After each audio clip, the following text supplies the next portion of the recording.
네, 첫 번째 뉴스는 디지털 학생 문해력 OECD 평균 미달 이라는 헤드라인이고 제가 뉴스를 좀 읽어드리도록 하겠습니다. 네. 디지털 기기의 확산으로 학생들이 책이나 긴 글 읽기를 어려워하면서 읽기 점수와 문해력이 떨어지고 있는 것으로 나타났다.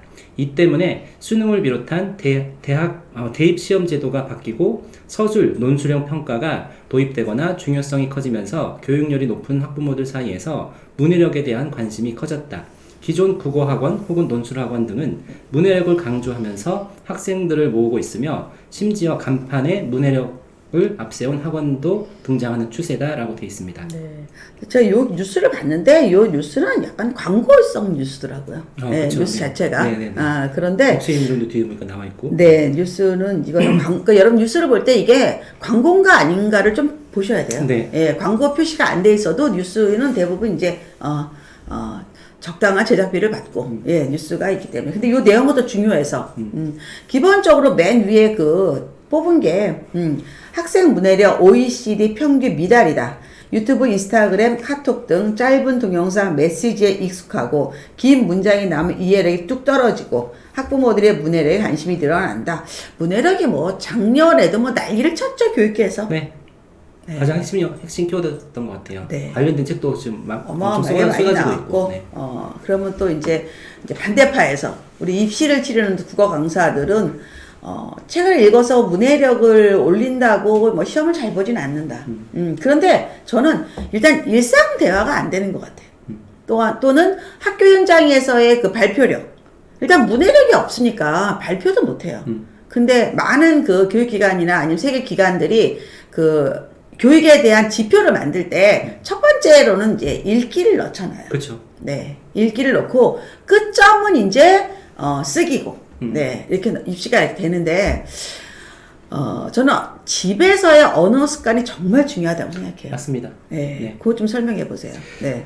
제가 실제로 이거와 관련된 그 발표 그 연구 자료를 최근에 이제 그 대학 강의 주면서도 본 게 있는데 하트 앤 라이즐리라는 교수님이 이제 1995년도에 발표한 게 있어요. 네. 거기에 보면 2년 반 동안 아이들 7개월부터 만 36개월까지 집에서 이제 부모님들이 얼마나 많은 말을 많이 하느냐 네. 이런 걸 했는데 저소득층은 1,100만 단어. 네. 그리고 이제 고소득층 같은 경우는 4,100만 단어인 거에서 3,000만 단어 차이가 나고 결과적으로 이 아이들이 36개월이 됐을 때 구사할 수 있는 언어가 저소득층은 500단어 그리고 이제 고소득층은 1,100단어 이렇게 차이가 나는 거예요.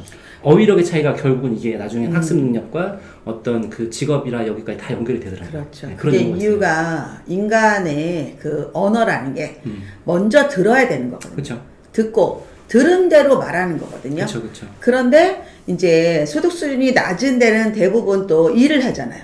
네, 맞아요. 어른들이. 정확한 말씀. 네, 그러니까 아이들과 눈을 마주치고 이야기할 여유가 없고 또 하나는 소득과 관계없이 내가 건강한 엄마는 아이가 사랑스럽기 때문에 계속 아이랑 말을 주고받으면서 계속 두뇌 개발을 시키잖아요. 맞아요. 언어 자극을 하고. 상호작용. 근데 내가 돈이 많아도 내가 멘탈이 건강하지 않아. 아니면 병이 약해, 몸이 아파. 그럼 아이를 돌볼 겨를이 없어요. 맞아요. 나 살기도 힘들어. 그럼 또 애는 방치돼. 그래서 한때는 어떤 얘기가 있었냐면, 한 몇 년 전만 해도 그 필리핀 분들 중에 가사 도우미가 많았고요.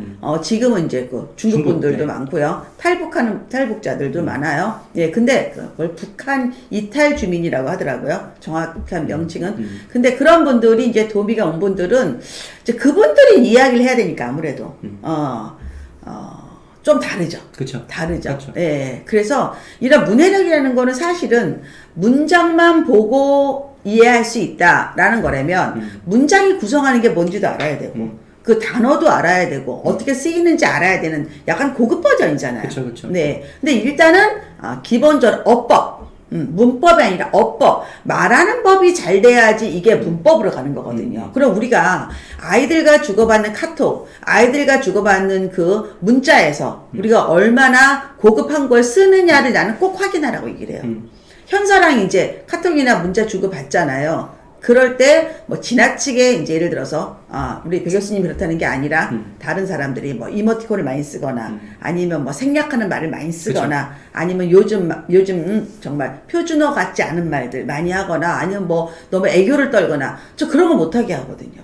어떻게 하세요? 현서랑 문자, 카톡 주고받을 때. 현서랑은 저는 거의 카톡이나 문자 주고받는 경우는 없고. 왜냐면 저는 항상 집에 있으니까 거의 그런 경우는 없고. 네. 저희는 그래서 이제 주로 대화를 많이 하죠. 밥 먹을 때도 항상 같이 밥을 먹고, 네. 밥 먹을 때는 스마트폰, TV 절대 이제 안 보고 주로 대화를 많이 하다 보니까 현서는 그런 면에서는 좀 문해력은 좀 높은 것 그렇죠. 같아요. 네.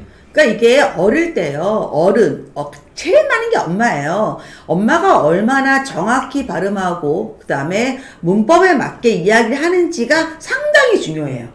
예. 근데 이거는 아이한테 야단치면 안 될 문제야.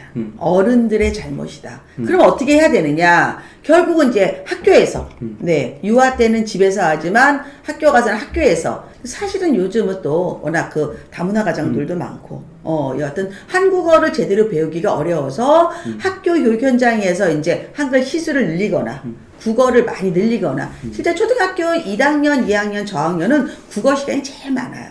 네, 제일 많아요. 그 시간을 활용하셔야 된다. 그 시간을. 저는 또 이제 말씀을 하셔서 좀 그 코치님 의견이 궁금한 거가 있는데 여기서 지금 보면 미국 같은 경우는 이제 69점이라고 나오고 우리나라는 25점이라고 나와요. 뭐가? 점수가 무슨 점수가? 네, 문해력 떨어지는 단위가 그 학생 퍼센티지가. 근데 제가 생각할 때 이제 문해력이 떨어지는 이유를 지금 크게 많은 분들이 디지털 기기를 사용하기 때문이다 라는 것도 있고 또 이 기사에서도 나왔지만 이제 정답이 있는 그런 객관식형 문제를 많이 푸는 그러니까 왜냐면 글을 많이 읽는 것보다 네. 지금은 학생들도 문제 푸는 요령을 알려고 하다 보니까 긴 걸 다 읽지 않고 거기서 요점만 뽑으려고 하는 아니, 것도 우리 있잖아요. 그 강의를 듣는 분들은 우리가 어떤 기사를 보는지 모르기 때문에 이 기사 내용을 잠깐 좀 보여드린다면, 네, 이 기사가 매일경제에 나왔던 건데 내용이요. 여기 제가 읽어드릴까요? 네, 학생들의 읽기 점수 거기부터 한번 읽어주세요. 잠깐만요. 학생들의 읽기 점수요?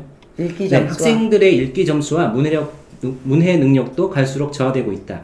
2021년 경제협력개발기구 OECD가 발표한 보고서에 따르면 한국 학생, 만 15세 학생 6,876명들의 디지털 정보에 대한 사실과 의견 식별률은 25.6%로 OECD 회원국 평균 47.4%보다 크게 뒤처지는 것으로 조사됐다.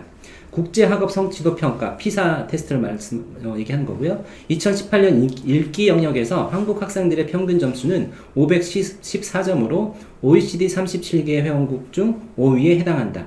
이는 비교적 높은 성취로 전반적인 읽기 능력은 높음에도 디지털 문해력은 약하다. 네, 이렇게 나와 있습니다.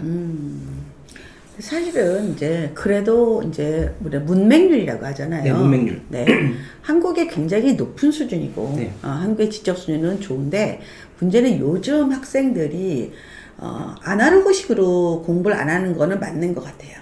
그쵸. 네, 네, 예, 그쵸. 아무래도 디지털이니까 특히 탭을 많이 이용을 하잖아요. 예, 근데 저는 이거는 약간 극각은 있는 것 같아. 집에서 평상시 엄마가 책을 많이 읽어주고 이야기를 많이 하는 집들은 그게 기반이 되는 거고, 맞아요. 네.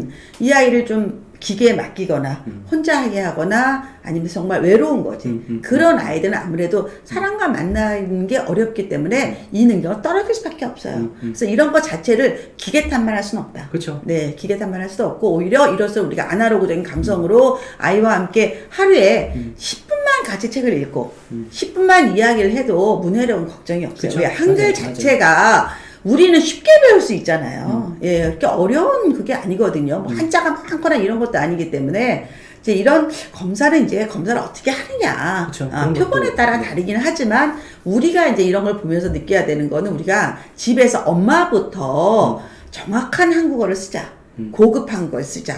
맞습니다. 특히 저는 너무 천박하게 말하는 거를 귀엽다. 천박하게 말하는 거를 어려 보인다라고 오해하진 않았으면 좋겠어. 네, 네. 그런 것도 맞고, 제가 아까 그 말씀드렸던 그 보고서랑 연계된 보고서들의 내용을 또 보면 어떤 내용이 있냐면, 피사 테스트를 본 부모들한테 이제 잠자리 독서를 해주는지에 대한, 그 책을 읽어주는지에 대한 조사도 네. 했고, 그리고 초등 고학년이나 10대 때, 정치적 이슈라든지, TV나 영화를 보고 나서 네. 아이들하고 대화를 하는지에 네. 대한 거를 물어본 게 있는데, 다른 나라들은요, 최소 50%에서 막 90%, 80%까지 가요. 근데 한국만 쭉 밑에 한 25%예요. 그러니까 이거는 부모들이 아이들하고 하는 얘기가 그런 일상적인 얘기, 아이가 네. 관심 있는 이런 얘기는 없고 대부분 다 아마 공부해라, 뭐 숙제해라 이런 것만 있어서 그러지 않을까? 아니면 그거는 시간도 이제 아예 아이들하고 공부할 그런 대화할 시간 자체도 많이 없지 않아요? 우리나라에 그 유교 문화의 영향도 있는 것 같아요. 그럴 수도 있죠. 예, 이래서 식사를 할 때 보통은 외국 같은 경우는 식사 시간이 일단 길고 그리고 어른과 그쵸. 아이가 거의 동등한 관계로 그쵸. 토론을 하잖아요. 뭐 맞아요. 하브르타도 있고 맞아요. 마찬가지로.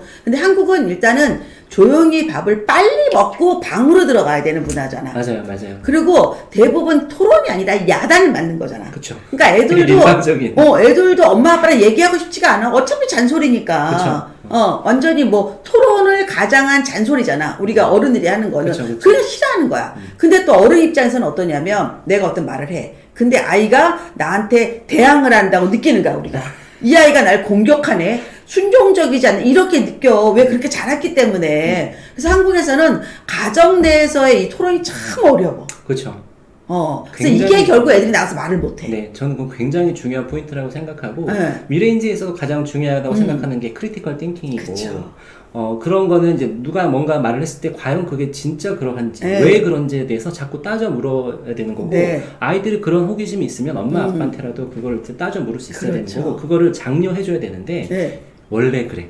야, 어른이 말하는데 선생님이 말하는데 원래 그런 거야. 엄마들도 이제 할 말 없으면 네. 원래 그렇다고. 근데 여기서 또 하나 또 반전이 뭐가 있냐면 그러면 어른들하고 말하는 걸 잘하는 애들은 누군가를 조사해 보잖아요. 제가 조사한 건 아니지만 제가 아는 바에 의하면 그거는 할머니 할아버지한테 큰 애들이 그쵸. 잘해요. 그쵸. 그건 맞는 거 같아요. 그죠? 그쵸. 정말 왜 할머니 할아버지들은요 손자랑 대항하지 않아요. 허용할 줄. 네, 그냥 보기만 해도 예뻐. 그리고 걔네들이 말하는 입이 너무 예쁘고 먹는 손이 예뻐서 걔네들 계속 말을 시켜요. 허용하고 포용하고. 네, 그래서 얘네들이 말을 너무 잘하고 또 할머니 할아버지 쓰는 그 구수한 단어를 능청맞게 잘 써. 그쵸. 그렇죠. 공감하시죠? 맞아요. 네. 그렇기 때문에 이 할머니 할아버지랑 같이 큰 애들이 말을 잘해요, 여러분들. 정서적으로도 굉장히 안좋아요. 네, 안정돼 있어요. 저는 어제 이제 퇴근하는데 집 앞에 이제 현관에서 어떤 한 70대 이제 노인이시죠. 막 발을 동동동 굴르고 있어요. 막 이렇게 하고 왜 저러나 봤더니 그 손자가 탄 스쿨버스가 아파트 안으로 이렇게 들어오는 거예요. 우리 현관 쪽으로. 그럼 거기에서 손자가 내려요. 왜 이제 그 도우미 선생님 내리고 손자 내리니까 막 이러는데 그분이 분명히 회장님이실 거라고요. 예, 회장님이실 거예요, 아마. 근데 그 손자 보고 좋았어. 미치려고 하는 거예요. 그러면 걔랑 얼마나 말을 많이 하겠어요. 그래서 우리가 여러분들 시댁의 친정에 자주 아이를 보내십시오. 네. 현서도 그래서 저희도 이제 네. 방학 때마다 3주씩 가서 이제 오고 있다 보니까 네. 현서가 저는 정서적으로 네. 사실 그 시간 학원 뭐 안 다니고 뭐 이런 거 아니면 집에서 하던 루틴이 다 깨지니까 안 좋을 것 같지만 저는 네. 정서적으로 그런 할머니의 어떤 지지도 받고 저 추억도 만들고 이런 게 네. 나중에 커서 얘가 힘들 때 네. 떠올릴 수 있는 추억들이 있기 때문에 그러니까 저는 큰 추억도 있고요. 제가 그 사례거든요. 제가 어릴 때 외가에서 좀 자랐었어요. 그래갖고 저는 우리 그 할머니, 할아버지랑 제 6살, 5살 때 같이 뭐, 지금 제가 600이라는 화투가 있어요. 어려운 거예요. 그런 거 치고, 그 다음에 우리 동네에서 다 저한테 이렇게 지혜를 구하고 그랬어요. 네 생각은 어떻게? 저는 그래서 제가 자존감이 굉장히 높은 게 초등 입학 전에 그런 경험이 많거든요. 이게 왜 중요하냐면 제가 살아가는 내내 내 의견을 말할 때 거리낌이 없이 말하게 되더라고요. 이게 참 중요하다. 그쵸.